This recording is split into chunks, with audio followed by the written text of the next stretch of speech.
और खबर अयोध्या से लेते हैं, जहां पर गैंग रेप केस में प्रशासन की कार्रवाई हुई है। आरोपी मोहित खान की बेकरी को गिरा दिया गया है। बुलडोजर चलाकर बेकरी को ध्वस्त कर दिया गया है। तालाब की जमीन पर अवैध कब्जा का आरोप मोहित पर है और अयोध्या गैंग केस का मुख्य आरोपी भी है मोहित। समाजवादी पार्टी नेता मोहित खान के अब जो बेकरी है उसको ढहा दिया गया है।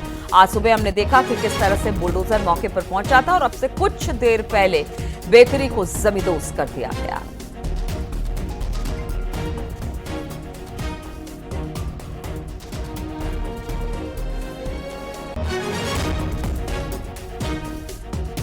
तो अयोध्या गैंगरेप केस में बड़ी कार्रवाई की गई है। आरोपी मोहित खान की बेकरी को गिरा दिया गया है। कुछ देर पहले की तस्वीर हम आपको दिखा रहे हैं, जहां पर जेसीबी यानी कि बुलडोजर पहुंचा हुआ था और उसके बाद मोहित की अवैध रूप से चलाई जा रही इस बेकरी को ढहा दिया गया, जिसका अब मलबा ही मलबा सिर्फ आसपास पड़ा दिख रहा है। तो जिस तरह की कार्रवाई गुनहगारों पर करने की बात मुख्यमंत्री योगी आदित्यनाथ ने की थी, उसे अब पूरा कर लिया गया है। अभी तो सिर्फ बेकरी गिरी है, लेकिन बताया जा रहा है कि अगर और अधिक अवैध कब्जा अलग अलग जगहों पर होगा तो शायद उसे भी ढाया जाएगा। इसका एक शॉपिंग कॉम्प्लेक्स भी मोहित का है। उस शॉपिंग कॉम्प्लेक्स को भी बताया जा रहा है कि वहां पर भी अवैध निर्माण है, तो शायद उसको भी ढहाने की आगे प्रक्रिया हो। लेकिन फिलहाल जो मोहित की बेकरी थी उसे ढहा दिया गया है, मलबे में तब्दील कर दिया गया है।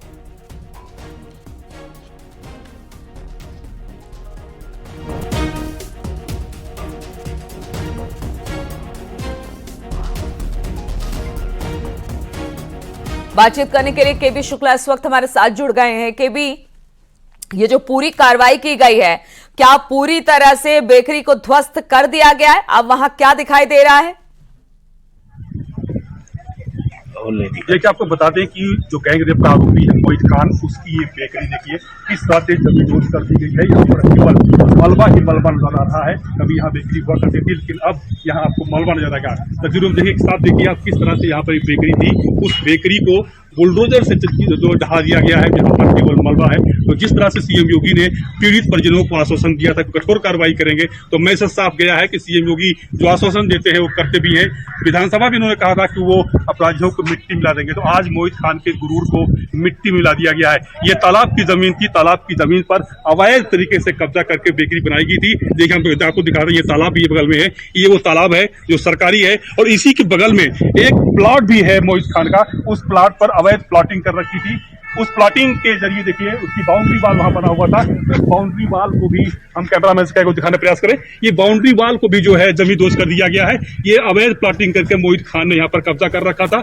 ये सरकारी जमीन थी, ये तालाब की जमीन है। इस जमीन को अवैध तरीके से प्लॉटिंग करके मोहित खान ने कब्जा कर रखा था। आज इस प्लॉटिंग की जो बाउंड्री वाल बनाई गई थी, उस बाउंड्री वाल को भी जमींदोज कर दिया गया। कुल मिलाकर मैसेज साफ किया है कि जो भी उत्तर प्रदेश में इस तरह की हरकत करेगा तो योगी जी उसको बख्शवाए नहीं है। ये देखिए, ये अवैध प्लॉटिंग की गई थी। इस प्लॉटिंग की बाउंड्री वाल है, इस बाउंड्री वाल को आज गिरा दिया गया।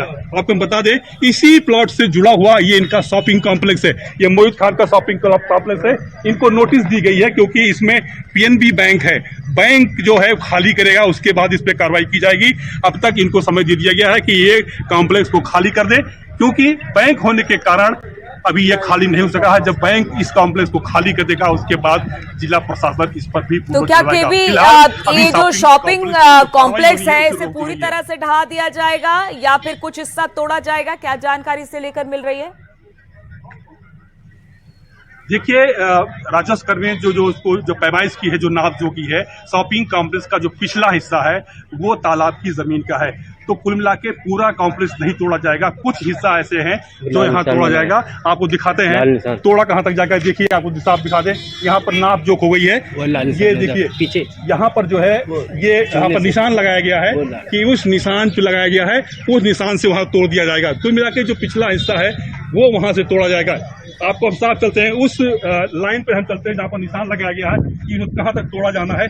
उसको जो है नाप जोक कर ली गई है। कुल मिला के जिस समय बैंक खाली कर देगा, जो वहाँ पर शॉपिंग कॉम्प्लेक्स जो लोग दुकान है वो खाली कर लेंगे, उसके बाद इसके जो अर्ध निर्मित है, जो आधी हिस्सा है, ये देखिए यहाँ पर लाल निशान लगाया गया है।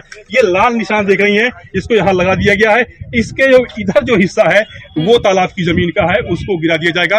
पीएनबी चूंकि अभी खाली नहीं कर रहा है, जब पीएनबी शॉपिंग कॉम्प्लेक्स खाली कर देगा, जो और दुकानें हैं वो जब खाली हो जाएगी उसके बाद कुछ और प्रॉपर्टी है मोहित की जिस पर गाज गिर सकती है, जिस पर कार्रवाई हो सकती है? घर की तो जो मापजोख हो रही थी, वहां पर नपाई हो रही थी, उसका क्या स्टेटस है इस वक्त? देखिए, हम आपको बता दें कि जिस बिल्डिंग में भदरसा पुलिस चौकी हुआ करती थी, वो बिल्डिंग भी मोहित खान की है। उस बिल्डिंग की भी नापजोख की जा रही है, क्या वो अवैध तरीके से बनाया गया था, अभी उसकी नापजोख बाकी है, अभी उस पर निर्णय आना बाकी है कि उसका क्या हश्र होना है। फिलहाल पुलिस चौकी खाली कर दी गई थी रातों रात, जिस समय एफआईआर दर्ज हुई थी। उसी पुलिस चौकी के कारण लगभग 30 घंटे मोहित के खिलाफ एफआईआर नहीं हुई थी। पुलिस वहां पर मजबूर नजर आ रही थी, क्योंकि पुलिस चौकी उसी की बिल्डिंग में थी। 2012 से चौकी चल रही थी। जब फैजाबाद में दंगा हुआ था तो भदरसा भी प्रभावित हुआ था, क्योंकि भदरसा मुस्लिम बाहुल इलाका है। तो यहाँ पर सुरक्षा के लिहाज से एक चौकी खोली गई थी 2012 में। कहा जाए उस केबी चौकी की बहुत सारी मोहित की ऐसी संपत्ति है जिस पर प्रशासन की नजर है। एक को तो गिरा दिया गया, एक को चिन्हित कर लिया गया है और कुछ दिन में उस पर भी कार्रवाई होगी, लेकिन बहुत सारी ऐसी प्रॉपर्टी और है जिसकी नापजोख अभी बाकी है और उसको भी जमींदोज करने की तैयारी है। बहुत बहुत शुक्रिया आपका हमारे साथ जुड़ने के लिए।